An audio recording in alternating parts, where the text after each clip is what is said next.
그리스도를 아는 삶이란 제목으로 우리 하나님의 말씀을 증거하겠습니다. 오늘부터 교회력으로 대림절이 시작되었습니다. 대림절은 참빛이신 예수 그리스도의 오심 그리고 다시 오심을 기다리는 절기입니다. 대림절을 지켜라 라고 하는 말씀은 성경에는 없습니다. 그런데 교회의 전통에서는 부활하신 주님 그리고 이 땅에 오신 주님 그 두 개의 축을 기준으로 1년 단위로 어떻게 하면 우리가 예수 그리스도의 삶을 늘 기억할 수 있을까, 이렇게 교회력이 시작이 된 것입니다. 그래서 부활절 중심으로 사순절이라고 하는 준비 기간이 있듯이 성탄을 위해서 준비하는 또 기간이 있으면 좋겠다. 그렇게 해서 이제 대림절이 시작이 됐는데, 대림절의 어떤 기원이라고 할 수 있는 것은 초대교회가 늘 예수 그리스도의 부활을 감격하고 또 하나님의 구원의 은혜에 대해서 예배를 드리기 시작했잖아요. 그때 모였을 때마다 아람어로 마라나타 이렇게 외쳤습니다. 마라나타는 발음을 어떻게 하느냐에 따라서 뜻이 약간 달라지는데요. 마라나타 이렇게 발음을 하면 주님 오십시오 이렇게 뜻이 되고요. 마란아타 이렇게 발음을 하면 주님이 오셨습니다 이런 고백이 됩니다. 초대교회는 이미 주님이 오셨기 때문에 다시 오실 주님을 기다리는 마라나타를 외쳤겠습니다만, 이 대림절 기간에는 이미 오신 주님 마란아타 그리고 앞으로 오실 주님 마라나타, 이 두 가지의 고백이 이 대림절 기간에 저와 여러분들의 소망이라고 하는 것입니다. 예수님이 먼저 오셨기 때문에 우리는 빛의 삶을 살아갈 수 있게 되었고, 또 주님께서 다시 오실 것이기 때문에 비록 우리는 깨진 세상 속에 하늘에 속한 자로 살아가고 있지만 우리는 완성될 하나님 나라에 대한 소망으로 오늘 내일 기대하면서 살 수 있게 된다라고 하는 것입니다. 특별히 요한일서가 하나님은 빛이시다, 우리가 1장에서의 그 위대한 선언을 보시지 않았습니까?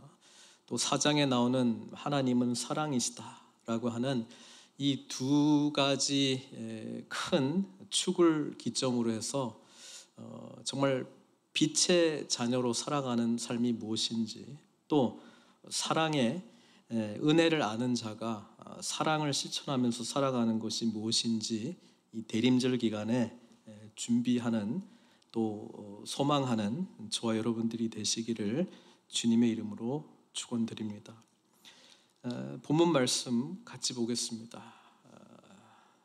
지난번에 우리 하나님은 빛이시다, 그리고 그 빛의 자녀들의 삶이 어떤 것인지를 말씀드렸습니다. 빛 대신 주님 앞에 살아가는 자는 죄의 문제를 늘 확실하게 다루면서 거룩하신 하나님 앞에 나아가는 삶을 말씀하고 있는 것이죠. 그래서 우리에게는 늘 대언자 되신 우리 주님이 계시다, 그것을 이제 기억을 해야 되는데, 오늘 3절부터 11절은 또 다른 이야기를 해주고 있습니다. 3절을 보면은 우리가 그의 계명을 지키면 이로써 우리가 그를 아는 줄로 알 것이요. 사실 이 알다, 안다라고 하는 단어는 요한일서에 가장 많이 반복되는 단어 중에 하나입니다.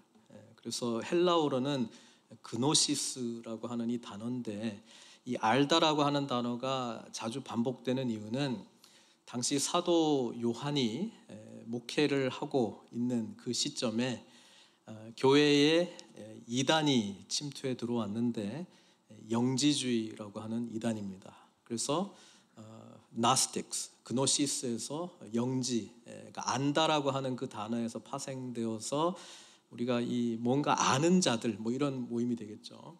그러니까 이 사람들은 영적인 지식을 알면서 뭔가 특별한 하나님의 구원, 영적인 구원에 대한 것을 강조했습니다. 그러다 보니까 육신을 악하다라고 생각을 했고요.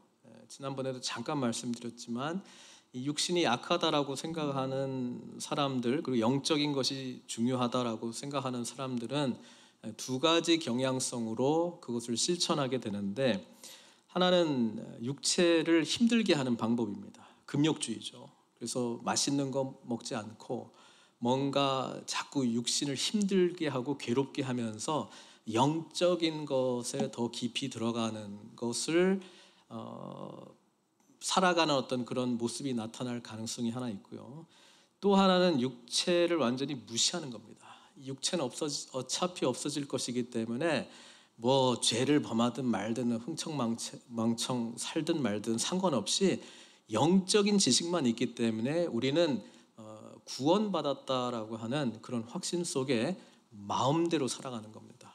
이런 경향성이 오늘날 구원파 이단이 약간 그런 식으로 돼 있고요. 또 거기까지는 안 가더라도 이신칭의만 붙드는 믿음도 약간 그런 경향성으로 갈 수 있습니다. 난 이미 구원받았기 때문에 지금 어차피 죄 짓는 거 나만 죄 짓나? 다 그렇게 죄 짓고 살아가는 거지 뭐. 그러면서 죄에 대해서 그렇게 뭐 힘들고 아픈 건 알고 있지만은 그렇게 신경 안 씁니다. 왜냐하면 어차피 난 구원받았으니까. 그래서 그거 하나 붙들고 이렇게 나름대로 영적 그 변명을 하는 것이죠.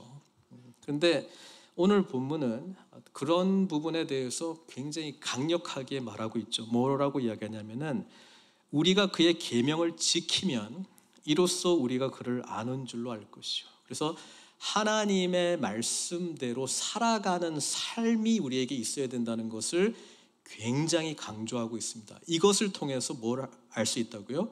내가 하나님을 안다는 것을 내가 알 수 있다는 것입니다. 하나님을 우리가 알아가는 게 이 신앙생활의 여정 중에서 굉장히 중요한 거예요. 그런데 여기 헬라어로 이 그노시스, 알다라고 하는 게 도대체 어떤 의미인가? 우리가 그것을 잘 개념 정리를 하는 게 필요합니다. 어떤 지식의 정보를 습득하는 것을 안다라고 말할 수는 있습니다. 근데 여기서 말하는 안다라고 하는 것은 그 정도의 안다라고 하는 것을 의미하는 것은 아니고요.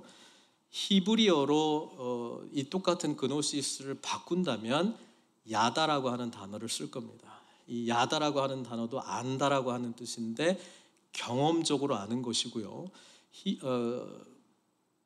구약 성경을 읽어보면은 이 야다가 제일 처음에 등장하는 것은 창세기 4장에 나옵니다. 창세기 4장 1절은 아담이 하와와 동침했을 때라고 하는, 아담이 그의 아내 하와와 동침함이라고 할 때 이 동침함이라고 하는 이 단어가 야다입니다. 그래서 영어 성경 중에 이 단어를 그대로 이렇게 원어의 의미를 살려서 번역한 게 이제 킹 제임스를 보면은 And Adam knew Eve and she conceived 이렇게 나오거든요. 그래서 그 단어를 씁니다. 이 단어가 야다입니다. 그래서 여기서 말하는 야다는 어떤 성관계를 지금 말하고 있는 것인데 남자와 여자, 남편과 아내가 한 몸이 되었다라고 하는 것입니다. 육체적으로도 정신적으로도 영적으로도 하나가 되었다라고 하는 것을 의미하고 있습니다. 그런 의미에서의 안다라고 하는 것입니다. 그래서 이거는 지식의 덩어리를 아는 것 가지고 안다 이렇게 말할 수는 없고요. 경험을 해야 하는데 이 경험은 인격적인 경험입니다. 그래서 하나님을 인격적으로 만났다. 지정의로 우리가 만나게 되면 최고의 삶은 뒤에 나오는 사랑의 관계로밖에 설명을 할 수 없다라고 하는 것이죠. 우리가 누구를 안다라고 이야기할 때 이 아는 것의 최정점은 사랑의 관계 속에서 아는 것을 말씀하고 있습니다. 영지주의는 영적 지식, 이것도 특별한 어떤 영적 지식을 소유한 자들만이 하나님의 구원에 들어갈 수 있다라고 이야기를 하고 있는데 비인격적이었다라고 하는 이야기죠. 만약에 인격적으로 하나님을 만나게 되면 사랑의 관계로 하나님을 알았을 것이고, 사랑의 관계로 알게 되면 우리는 사랑의 대상이 기뻐하는 것을 하면서 우리의 기쁨이 생기는 거예요. 여러분, 사랑할 때 사랑의 대상, 내가 사랑하는 그 누군가가 좋아하는 것을 내가 하고 싶어요. 그 사랑하는 대상이 만나고 싶은 그 시간에 나도 무슨 수를 써라도 만나고 싶어요. 그 사랑의 대상이 하고 싶은 일을 나도 기꺼이 동참하면서 하고 싶다라고 하는 것이죠. 그래서 하나님을 정말 알게 되면 우리는 하나님이 기뻐하시는 일을 하고 싶은 거예요. 사랑하기 때문에. 사랑하는 대상을 기쁘게 하고 싶고, 그 사랑하는 대상이 기뻐할 때 나도 기쁜 거예요. 무슨 말인지 알겠죠? 그런 측면에서 이 3절을 이해하셔야 됩니다. 우리가 그의 계명을 지키면, 왜 지켜요? 이거 하면 우리 아버지가 기뻐하시니까. 아버지의 기쁨이 나의 기쁨이야. 아버지는 이렇게 하기를 원하셔. 나도 이걸 하고 싶은 거예요. 그리고 이것을 행할 때 내가 사랑하는 그 대상이 기뻐할 줄 상상하고 알면서 나도 기쁜 거예요.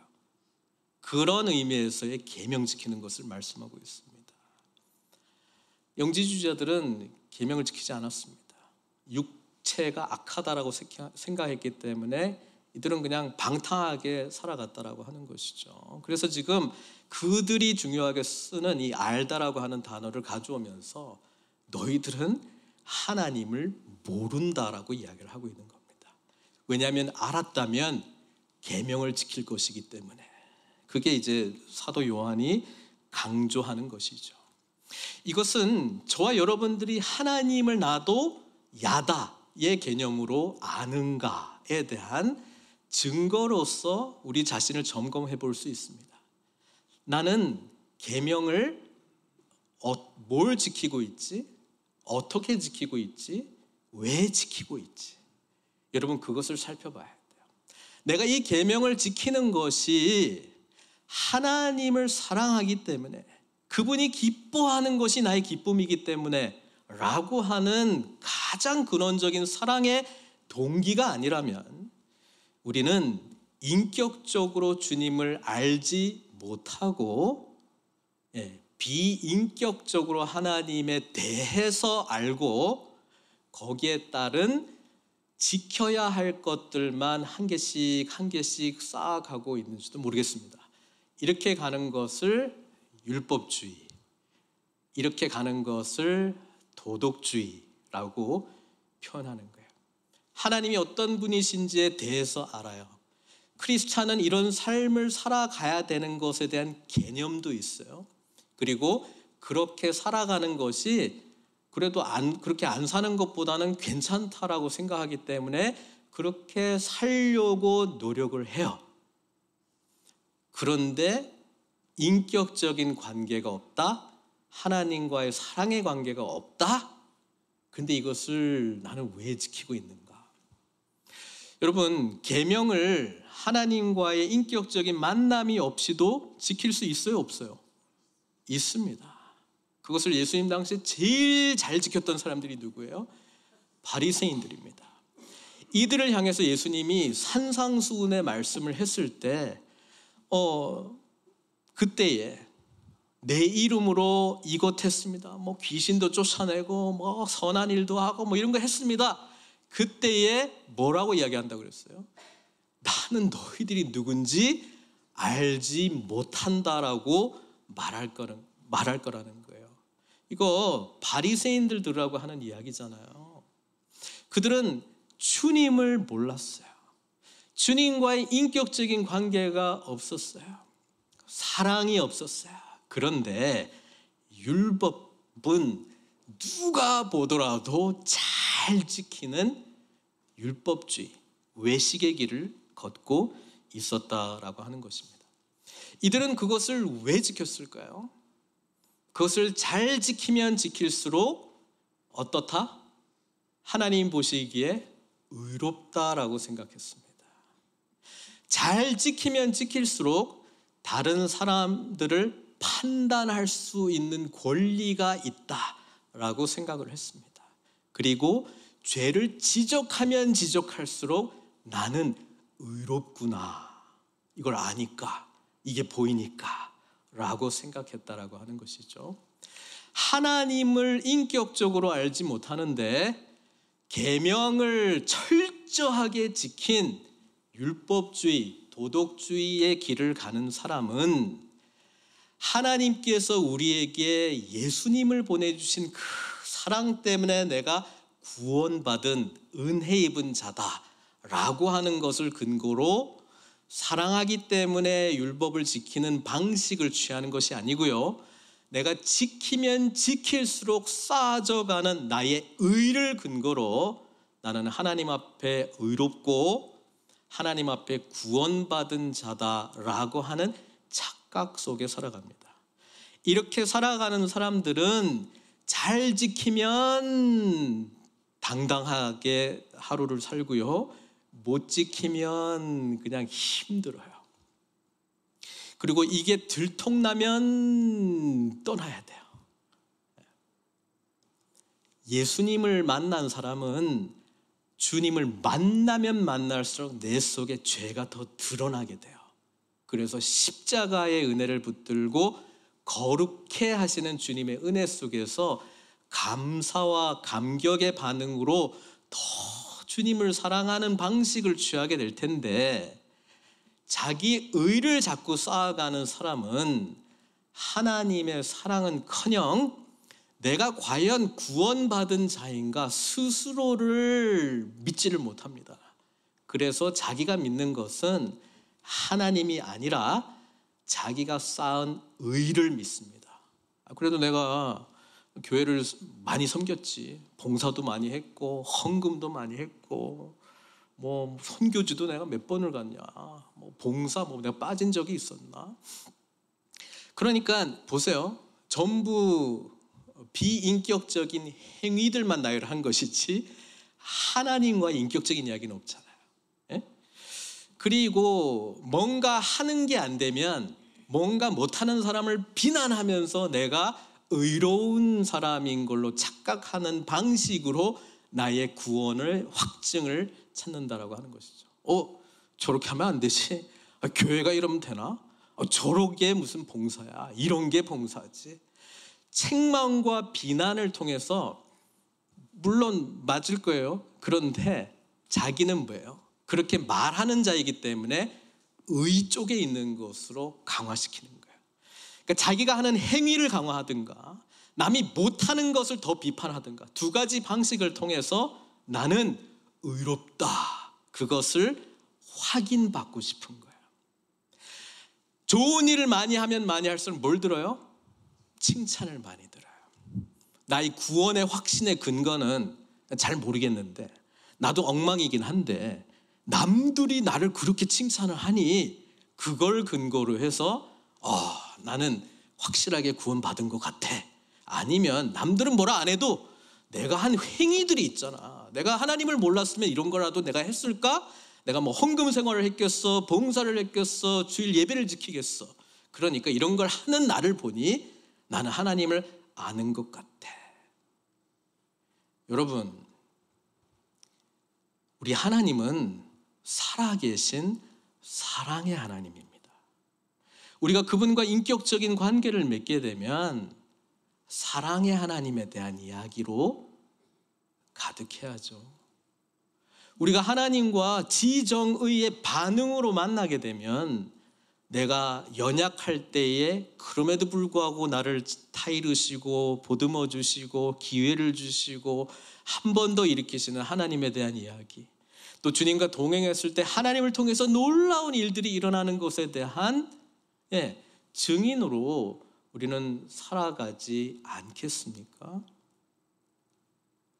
종교인은 자신의 행위들 또는 남에 대한 비난으로 자기의 의로움을 확인받고 싶어 하고요, 그리스도의 은혜를 아는 사람은 더 깊은 알, 사랑의 관계 속에서 나와 함께 하시고 나를 인도하시고 나를 보듬어 주시고 일으켜 주시는 주님에 대한 이야기로 우리는 때로는 좌절하지만 여전히 우리와 함께 하시는 주님을 바라보면서 소망하면서 나아간다는 것이죠.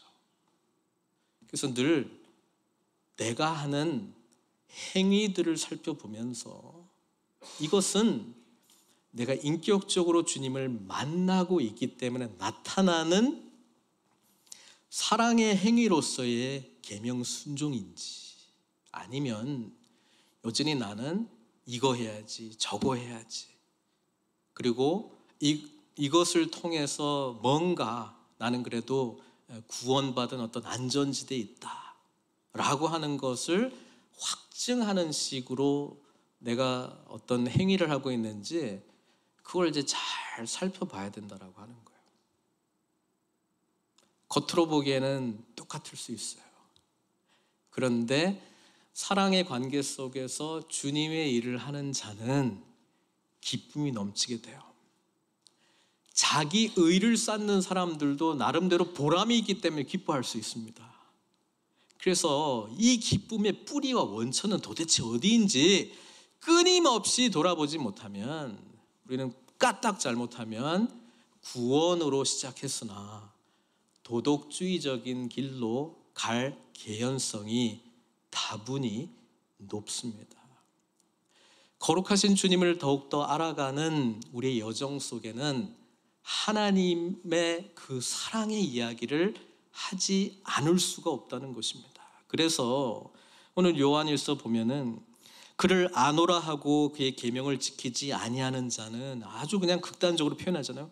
거짓말하는 자요, 진리가 그 속에 있지 아니하되. 진리는 지식의 덩어리가 아닙니다. 예수님의 말씀 모음들이 아닙니다. 예수님이 자기 자신을 뭐라고 불렀어요? 진리라고 불렀잖아요. 내가 곧 길이요 진리라고. 그러니까 이 진리는 인격적인 진리입니다. 이 진리는 살아있는 진리입니다. 이 진리와 만나게 되면 나의 삶이 변화될 수밖에 없어요. 왜냐하면 인격과 인격이 만나게 되면, 살아있는 존재들이 만나게 되면 변화할 수밖에 없기 때문에 그렇습니다. 지식의 덩어리들이 만나는 게 아니라는 거예요. 인격이신 진리 자체이신 예수 그리스도, 그가 그 속에 있지 아니하다, 이렇게 말하고 있잖아요. 누구든지 그의 말씀을 지키는 자, 계명을 지키는 자는 그의 말씀을 지키는 자인데, 여기 나오잖아요. 하나님의 사랑이 참으로 그 속에서 온전하게 되었나니. 이게 제가 아까 말씀드린 거예요. 계명을 지키는 이유가 하나님의 사랑 때문이라고 하는 것이죠. 근데 그 하나님의 사랑, 우리 개정은 그렇게 번역을 해놨는데 NIV는 조금 다르게 번역을 했습니다. 여기서는 하나님을 향한 우리의 사랑으로 표현합니다. Love for God. Love of God가 아니고 Love for God. 그러니까 우리 개정을 읽어보면 하나님 편에서 우리를 향한 사랑이 좀 강조되는 것 같고, NIV를 읽어보면은 이 사랑을 받은 우리가 하나님을 향한 우리의 사랑이 좀 강조되고 있어요. 그래서 사랑은요, 쌍방향이잖아요. 사랑을 받은 자는 사랑하게 돼 있어요. 그렇죠?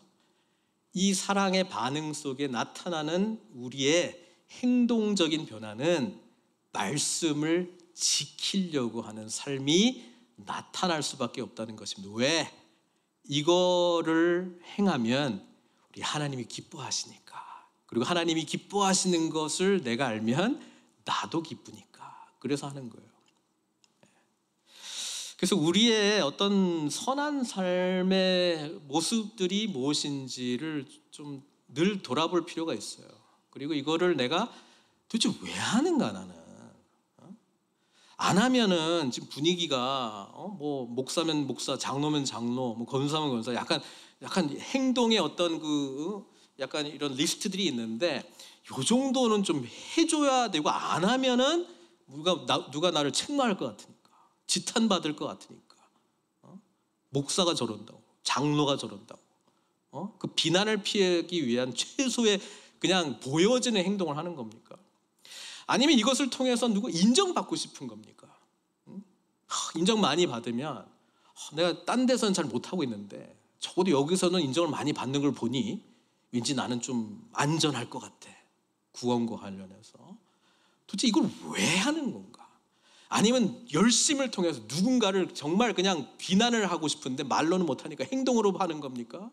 도대체 왜 하는 건지 우리가 봐야 된다라고 하는 거예요. 하나님은 우리의 중심을 보신다라고 말씀하고 있습니다. 우리의 중심에 하나님을 향한 사랑이 있는지 우리가 어떤 행동을 할 때, 어떤 이야기를 할 때 주님을 알고 있다면 그것을 깊이 돌아볼 거예요.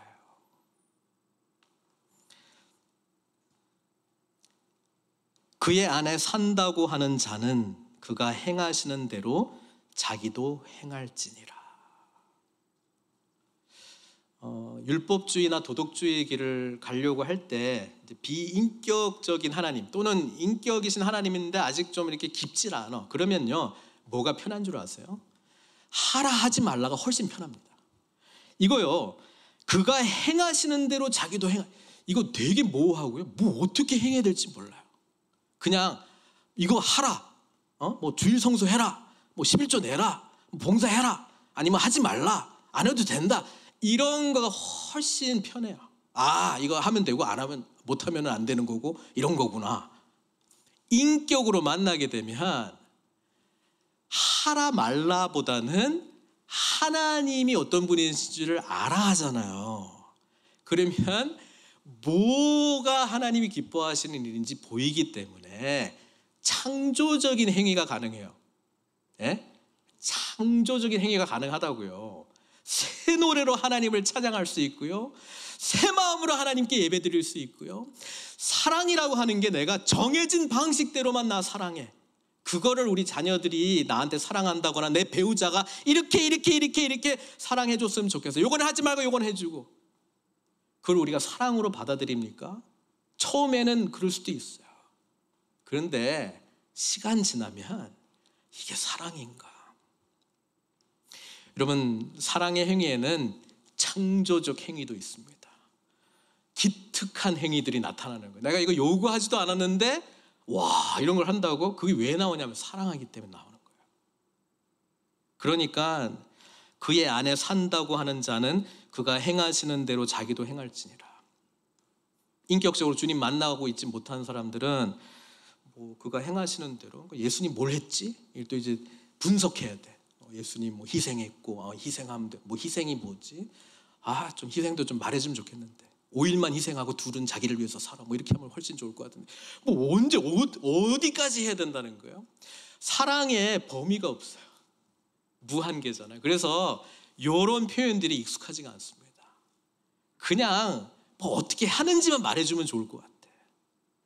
비인격으로 하나님 만났더니 그게 편한데요, 우리가 주님과 사랑의 관계가 깊어지면 깊어질수록 인격적이신 주님을 만나게 되면은요, 그냥 그분의 마음이 내 마음 되고 내 마음이 그분의 마음 되고, 이때 우리가 하는 기도는 뭐든지 원하는 대로 구하라, 그럼 다 이루는 거예요.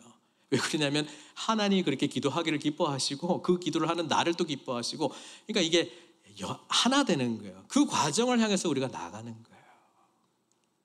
예배, 이거 하면 되고 이거 하면 안 되고 저렇게 드려야 되고 시간은 뭐 이렇게 지켜야 되고, 저거 누가 정한 거예요? 예배는 사랑의 관계라고 한다면은요, 시작 끝 그런 게 어디 있습니까? 주님과의 동행입니다. 주님 앞에서의 감격입니다. 그분과 함께 시간 보내고 싶은 거예요. 주님의 음성 듣고 싶은 거예요. 주님의 아픔이 나의 아픔이 되어서 내가 손과 발이 되어서 섬기려고 하는 삶의 모습으로 내가 자원하고 제가 하겠습니다, 제가 여기 있습니다, 이렇게 나가는 것이죠. 그러니까 그렇게 우리가 잘하고 있냐 이 말이에요. 처음부터 그렇게는 안 되죠. 그런데 우리가 그를 안다라고 말할 때 도대체 어느 정도까지 아는 거예요? 성경 많이 읽으면 지식적으로는 정리할 수 있겠죠. 그 지식이 그분입니까? 그분을 아는 것으로 저 여러분들을 지금 초대하고 있는 거예요. 계명, 말씀을 지키는 것을 한 단어로 말하면 사랑입니다. 7절에 그래서 사랑하는 자들아 내가 새 계명을 너에게 쓰는 것이 아니라 너희가 처음부터 가진 옛 계명이니 이 옛 계명은 너희가 들은 바 말씀이거니와 내가 다시 너에게 새 계명을 쓰노니. 이걸 읽어보면 무슨 말 하는 거야. 7절에 보니까 내가 새 계명을 너에게 쓰는 것이 아니라 그래 놓고 8절에는 새 계명을 쓰노니 이렇게 이야기하고 있으니까 쓴다는 거야, 안 쓴다는 거야? 쓰는데 새 계명은 아니라는 거예요. 이미 알려진 옛 계명이라고 하는 것이죠. 어떤 율법학자가 예수님한테 질문하지 않습니까? 계명 중에서 가장 큰 계명이 뭡니까? 그럴 때 우리 주님께서 모든 율법을 정리를 했어요. 요약을 했습니다. 이게 딱 두 가지죠. 뭐예요? 하나님 사랑과 이웃 사랑입니다. 마태복음 22장 37절부터 제가 읽으면 이렇습니다. 예수께서 이르시되 내 마음을 다하고 목숨을 다하고 뜻을 다하여 주 너희 하나님을 사랑하라 하셨으니 이것이 크고 첫째 되는 계명이요 둘째도 그와 같으니 내 이웃을 내 자신같이 사랑하라 하셨으니 이 두 계명이 온 율법과 선지자의 강령이니라. 그러니까 이 하나님 사랑, 이웃 사랑 개념이 없으니까 10계명으로 좀 압축한 거예요. 첫 번째 4개는 하나님 사랑, 나머지 6개는 이웃 사랑. 그러니까 율법주의로 접근하면 비인격적으로 계명을 지키는 걸로 갈 거니까 하지 말라가 뭐지? 뭐 안식일 지키면 되고, 뭐 거짓말 안 하면 되고, 살인 안 하면 되고, 간음 안 하면 되고, 도둑질 안 하면 되고, 뭐 이렇게 하면 되겠네. 또 우상 숭배 안 하면 되고, 하나님 이름 망령된 일 안 하면 되고, 하나님만 섬기면 되고, 뭐 하나님 섬기는 거 뭐 예배 드리는 거겠지? 뭐 그렇게 해서 나는 하고 있으니까 잘하고 있네. 근데 그 잘하고 있다라고 하는 사람들 향해서 예수님이 오셔서 살인하지 말라고 너희들 들었지? 근데 난 너에게 말한다. 형제를 보고 라가라 하는 사람, 형제를 욕하는 사람, 미워하는 사람, 살인한 사람이다. 간음하지 말라 내가 말했지. 옛사람 모세가 말했지. 난 너희들에게 말한다. 음욕을 마음에 품는 사람마다 이미 간음한 사람이다. 그러니까 주님의 기준은 그 어떤 인간도 지킬 수 없는 기준을 말씀하고 있습니다. 그래서 하나님 사랑, 이웃 사랑은 구약에 다 나와 있기 때문에 옛 계명인데 그렇지만 새 계명이에요. 새 계명이 되는 이유는 첫 번째, 예수님이 새 계명이라고 말했기 때문에. 요한복음 13장 34절에 우리 주님께서 말씀하셨잖아요. 새 계명을 너에게 주노니 그 새 계명이 뭐예요? 서로 사랑하라. 근데 이 서로 사랑하라는 내 이웃을 내 몸과 같이 사랑하라. 그 말씀이 바로 이거잖아요. 근데 이 말씀은 이미 레위기 19장 18절에 기록이 되어 있었어요. 레위기 19장 18절에 원수를 갚지 말며 동포를 원망하지 말며 내 이웃 사랑하기를 내 자신과 같이 사랑하라. 또 하나님 사랑은 신명기에 또 기록이 되어 있습니다. 그러니까 뭐 똑같은 말씀인데 왜 새 계명이냐? 이것을 지키는 방식, 이것을 지키는 사람이 바뀌었기 때문에 그렇습니다. 옛 계명은 우리 인간이 지킬 수 있어요, 없어요? 못 지킵니다. 새 계명은 우리가 지킬 수 있어요. 왜냐하면 옛사람이 아니라 그리스도 예수 안에서 새로운 피조물이 되었기 때문에 우리는 가능하다고 이야기합니다. 가능하기 위해서 우리 하나님께서 약속해 주신 게 뭐냐면은 우리의 영, 우리의 마음으로는 안 된대요. 그러니까 뭘 주세요? 새 영을 주시고 새 마음을 주시겠대. 그리고 우리의 존재 자체를 바꿔놓으시겠다고 말씀하고 있습니다. 우리가 계명을 지키지 못하는 가장 큰 이유는 죄 때문에 못 지키는 거거든요. 그래서 죄의 문제를 해결해 주시기 위해서 예수님이 오신 거예요. 그래서 예수님께서 우리의 죄의 문제를 다루시고 예수님을 통해서 이제 우리는 부활하신 주님과 연합한 자, 그리고 이제는 성령의 내주하시는 성전이 된다면, 그리고 성령의 지배 아래에서 그리스도의 다스림 아래에서 성령의 충만, 성령의 완전한 지배 속에서 살아가게 된다면 이 말씀은 능히 지킬 수 있는 말씀이다. 그렇게 이제 말씀하신 거예요. 그래서 불가능했던 예수님의 말씀, 하나님의 율법의 말씀은 새로운 피조물이 되었기 때문에 이제는 우리에게는 가능한 말씀이 된 거예요. 그러니까 이것이 가능하도록 작동하기 위해서 우리에게 필요한 게 있어요. 그게 뭐냐면 죄사함의 은혜를 경험해야 돼요. 죄의 문제를 예수님이 확실하게 다뤄주셨다라고 하는 것을 경험해야 돼요. 자, 보세요. 사랑이라고 하는 거는 추상명사이기 때문에 우리는 삶의 경험을 통해서 사랑이라고 하는 거는 이런 거야 라고 하는 거를 우리가 경험을 통해서 사람마다 그것을 쌓게 돼요. 그래서 똑같은 단어 사랑을 이야기하는데 사랑이 뭔지를 실천하는 것, 또 내가 받을 때 이게 사랑이다라고 하는 거는 사람마다 천차만별이에요. 그래서 게리 채프맨 같은 분은 사랑의 5가지 언어를 말했잖아요. 어떤 사람은 인정해주는 말, 그게 사랑으로 느낀다는 거잖아요. 에? 저가 약간 그런 부류예요. 제 아내는 그 봉사, 서비스를 할 때, act of service를 할 때, 나는 사랑받는다. 그래서 나는 아무리 말로 하면은 아무짝에도 쓸모가 없어. 그렇죠? 행동으로 보여주는 사랑을 해야 사랑이 전달되는 거고, 제 아내는 말 안 하고 행동으로 사랑을 표현하는데 나는 인정 언어를 좀 듣고 싶은 거예요. 뭐 이걸 하든지 아니면 선물, quality time, 뭐 여러 가지 있잖아요. 뭐 스킨십, 뭐 여러 가지 있는데 그만큼 사람마다 사랑받는다, 사랑한다라고 하는 개념이 틀리다고 하는 거예요. 그러니까 우리가 서로 사랑하자, 아멘입니다. 서로 사랑할 때 어떤 방식으로 사랑할 가능성이 많습니까?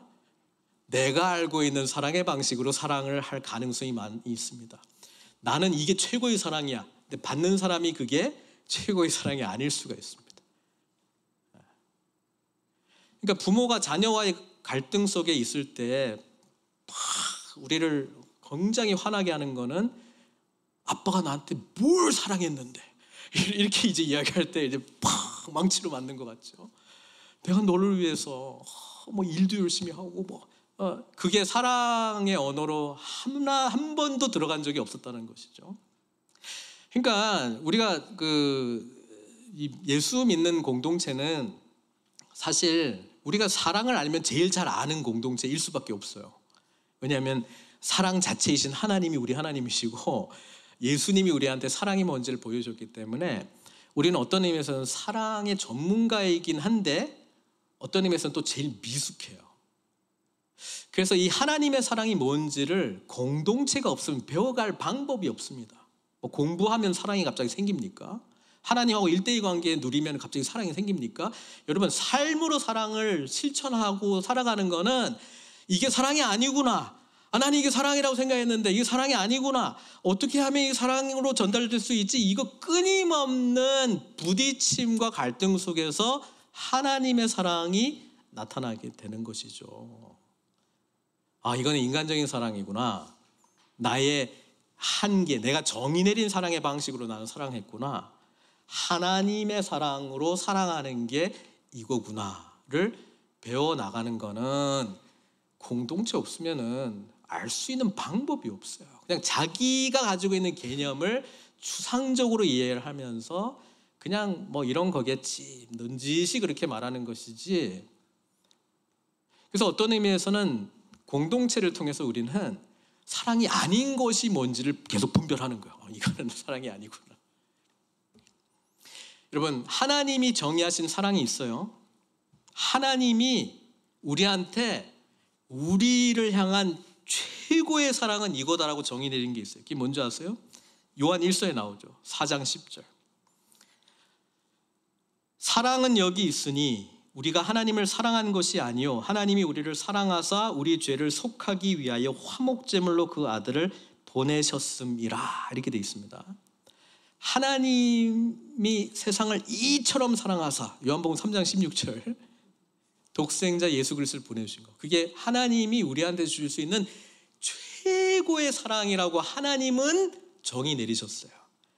문제는 뭐냐면 나는 그게 사랑이 아니라는 거예요. 사랑이라고 하는 거 개념적으로 알아요. 근데 하나님, 나는 하나님이 나를 사랑한다 라고 한다면 지금 힘들어요. 하나님, 이 문제를 해결해 주면 하나님 나 사랑한다라고 믿을게요. 요즘 살기 너무너무 버거워요. 하나님, 이 문제 해결해 주시면 하나님이 나 사랑하는지 이제 내가 알게요. 하나님, 제가 지금 병이 있어요. 이거 해결 안 해주시면 하나님 나 사랑하지 않는 걸로 나 알게요. 여러분, 우리가 나름대로 사랑받는다라고 하는 게 있어요. 하나님 편에서요. 하나님이, 죄도 마찬가지예요. 죄도 내가 정의 내리는 게 죄가 아니고 하나님이 정의 내리시는 죄, 그거에 대해서 내가 나의 죄로 여기고 애통할 때 죄사함의 은혜가 일어나는 건데, 사랑도 똑같아요. 하나님은 이게 최고의 사랑이라고 이야기했는데 나는 알아요. 하도 많이 들어서. 그런데 진짜는 다른 거를 원해요. 하나님의 사랑이 이쪽에 막 그리스도로 퍼부어지고 있는데 나는 딴 데 가서 이거 채워달라고 지금 하고 있습니다. 이거 줘야지만 하나님 나 사랑한다, 나 알 것 같아요. 그러고 있다는 거예요. 신앙생활은 하나님을 알아가는 과정인데, 하나님의 사랑이 나에게도 가장 귀한 사랑으로 여겨질 때, 그때 모든 게 클릭하는 거예요. 모든 게 이제 이해가 되는 거예요. 그 마음으로 내가 이웃을 섬기는 거예요. 내가 정의한 사랑으로 섬기는 게 아니에요. 하나님이 예수님 보내주신 게 가장 큰 사랑이라면 내가 다른 사람, 그리고 나도 그 사랑에 공감을 하고 그 사랑의 은혜를 입은 자라면 나는 다른 사람 사랑할 때 어떻게 사랑할까요? 가장 귀한 게 뭘까요? 내가 만난 그 예수님 증거하는 방식으로 사랑할 거예요. 그런데 하나님의 사랑이 이해는 하고 또 맞아. 그런데 내가 정의 내리는, 하나님이 나에게 주시는 사랑이 있다면 이거야 라고 하는 거가 그 하나님의 가장 큰 사랑보다 위에 있으면 복음 안에서 사랑을 누리는 것에 장애물이 될 뿐이에요. 그래서 하나님 원망합니다. 하나님 실망했습니다. 하나님 어떻게 이럴 수 있습니까?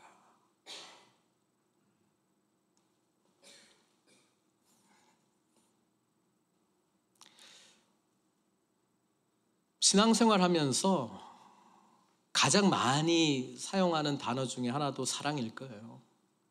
근데 어떤 의미에서 정말 하나님의 사랑을 나는 받았나? 정말 하나님이 정의 내리신 그 사랑이 내가 이해하고 있는 사랑인가? 라고 경험을 할 때 우리는 복음이 진짜 나에게 가장 유일한 기쁨이 되는 거예요. 그거 말고, 그건 알고요, 뭐 구원받은 거, 그 감격보다 내가 지금 만들어 놓은 사랑의 개념에 하나님이 요거대로 사랑을 해줘야 내가 사랑받는다라고 내가 느낄 것 같은데 이거 채워주십시오. 채워주십시오.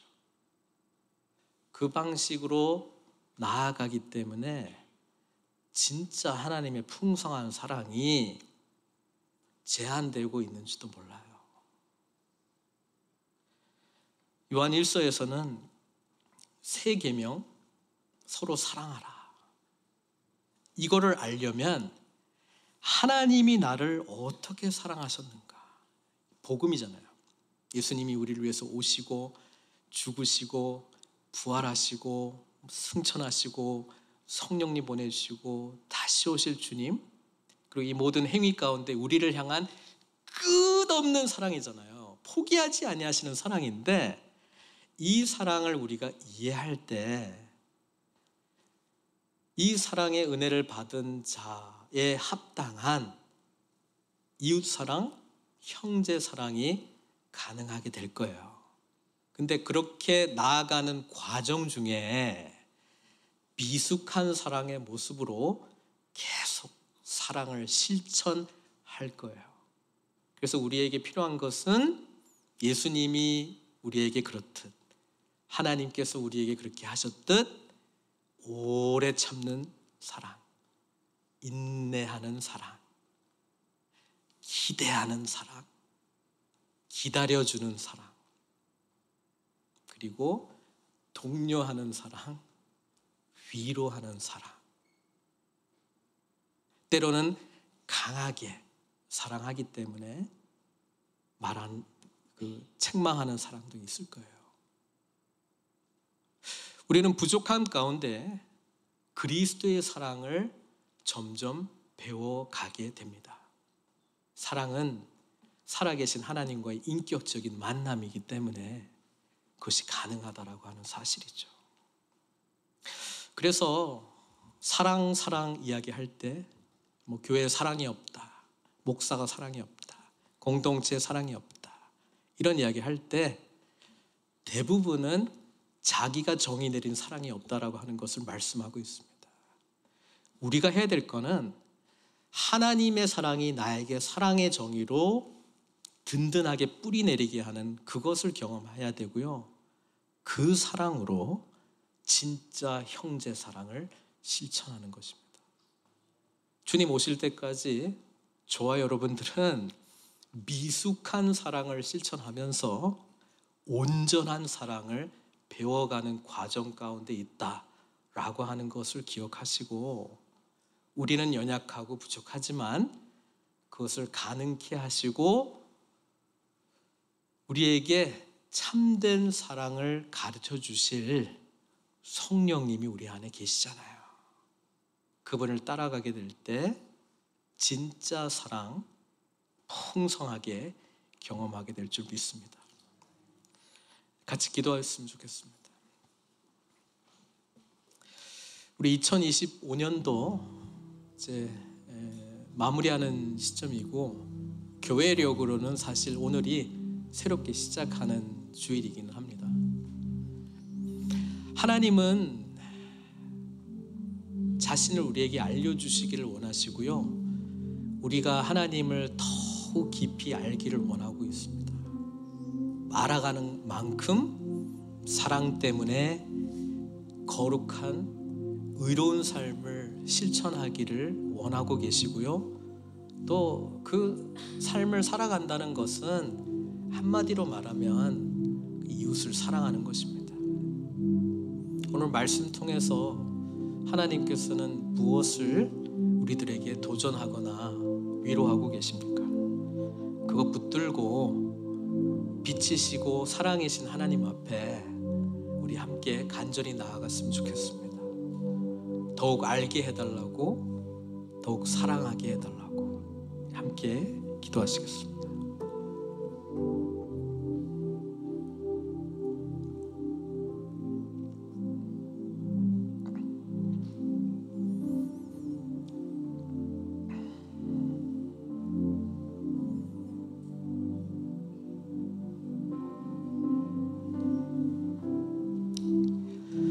사랑의 하나님, 주님은 이토록 우리를 사랑하시는데 혹시 우리가 정의 내린 사랑의 개념 때문에, 아니면 이것만이 사랑이야 라고 내가 제안한 한계 때문에 하나님의 지극히 크시고 놀라우신 엄청난 은혜로운 사랑이 나에게 사랑으로 완전히 다가오고 있지는 않은지 우리 자신을 돌아보기를 간절히 원합니다. 하나님이 정의하신 그 사랑이 내가 만끽하는 사랑이 되게 해주시고, 이 사랑 때문에 오늘 나는 주님을 기쁘시게 하는 순종의 삶을 향하여, 또 이 사랑을 받은 자이기 때문에 이 사랑을 흘려보내는 이웃을 사랑하는 삶으로 주님 우리를 보듬어 주시옵소서. 사랑에 여전히 미숙합니다. 내 사랑을 하나님의 사랑으로 대체하고 있는지도 모르겠습니다. 아버지 하나님, 깨닫는 마음 주시고, 연약하고 미숙하지만 그럼에도 불구하고 이 과정을 통해서 우리 공동체가 하나님의 놀라운 사랑을 더욱 깊이 알아갈 수 있도록 축복해 주십시오. 우리에게 사랑이 없기에 하나님의 사랑으로 가득 채워주시고, 주님을 알아가는 이 인격적인 과정 속에 새로운 깨닫는 마음 주시고 도전하는 마음 주셔서 내 옆에 있는 우리 가족들, 우리 공동체 지체들, 또 깨진 세상 속에서 신음하고 있는 자들을 향한 하나님의 사랑을 실천하는 저희들 다 될 수 있도록 주님 은총 베풀어 주시옵소서. 대림초가 한 개씩 한 개씩 빛날 때마다 우리 안에 참 빛이신 그리스도의 빛으로 가득 채워 주시옵소서. 예수님의 귀하신 이름으로 기도드리옵나이다. 예물을 위해서 기도하겠습니다. 우리 사랑의 하나님 감사드립니다. 우리 정성껏 준비한 예물 주님 앞에 올려드립니다. 우리 11조 감사 선교 지정 주일 헌금 주님 흠양하여